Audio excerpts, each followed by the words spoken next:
Hello guys, শুভ সকাল সবাইকে। সবাই কেমন আছো? আশা করব সুস্থ আছো, ভালো আছো। ভগবানের আশীর্বাদে আমরাও ভালো আছি, তোমরাও ভালো থাকো এই কামনাই করব। তো দেখো, আজকেও একটা খুব সুন্দর সকাল, সবার জীবনে মধুময় হয়ে উঠুক। তো দুষ্টু ঘুম থেকে উঠে ওকে পড়তে বসালাম।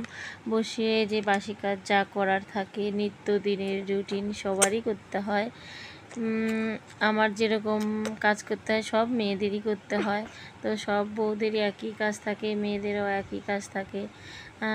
শ্বশুরবাড়িতে এসে এই প্রত্যেক দিনের মতো সকালবেলা রুটিন, মানে কি বলবো, আগে যেরকম বই পড়তাম, রুটিন থাকতো, সকালে পড়বো, বিকালে অঙ্ক করব, রাত্রে আবার পড়বো, কিংবা রাত্রে লিখবো, ভোরে পড়বো, ওরকম একটা বিয়ের পর রুটিন হয়ে যায় কাজটা, জানো।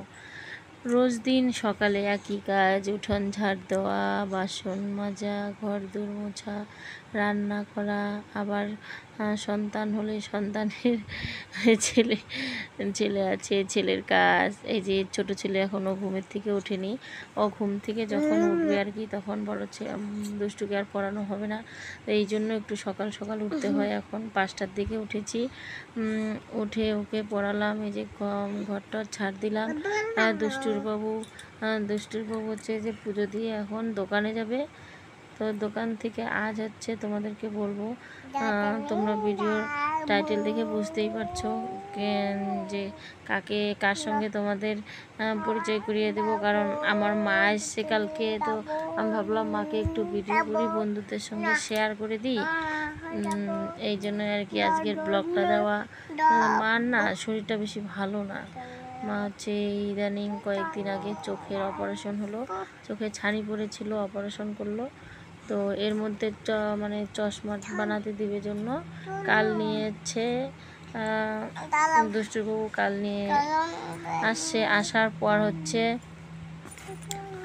এখন হচ্ছে বললাম, মা আমি একটু তোমাকে ভিডিওতে দিই, তুমি রাগ করবো না তো? বলে কি, না আমার ওসব ভালো লাগে না। তবু চুপ চুপ করে ক্যামেরা করেছে দুষ্টু, তাই তোমাদের সঙ্গে একটু শেয়ার করি। দেখো, দুষ্টু ওর বাবুর সঙ্গে পুজো দিতে বসে পড়েছে, পড়া ছেড়ে। এখন কি বলবো, ওর বাবু পুজো দেয়, ও পড়া বাদ দিয়ে আসলে, মানে সবই তো আর করতে হয়, তাই না?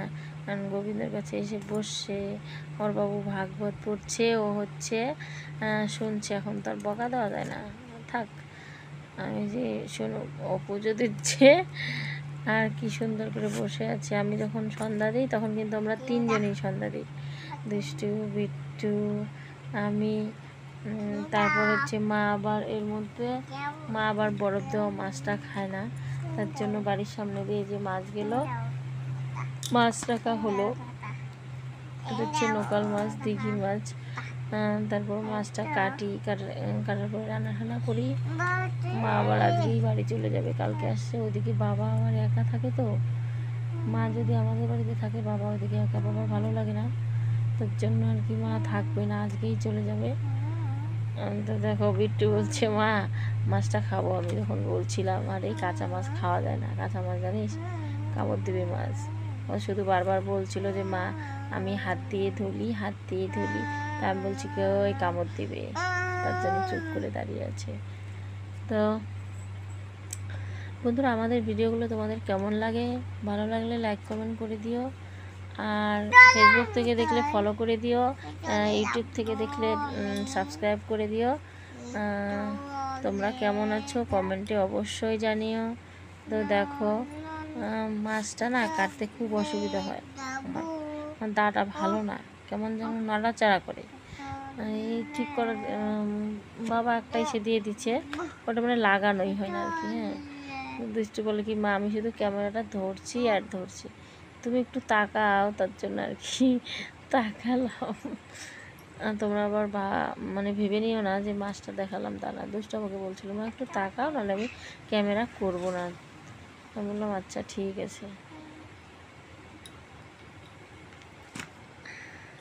তো বন্ধুরা দেখো, ভাবছি কী দিয়ে মাছ রান্না করবো। কচুর লতা কাল তুলে রেখেছিলাম, আর হচ্ছে একটু নিরামিষ সবজি করব, মাছের মাথা দিয়ে কচুর লতা আর সজি কচু আলু দিয়ে মাছের ঝোল। তো ভালো থেকো, টাটা, দেখা হচ্ছে নেক্সট ব্লকে।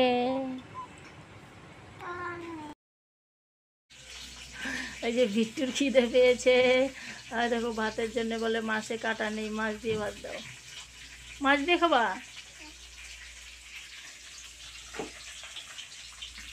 এই যে ভাত বেড়ে দিয়েছি গো ভাই, মাছ ভাজি হয়ে গেছে, ধরো।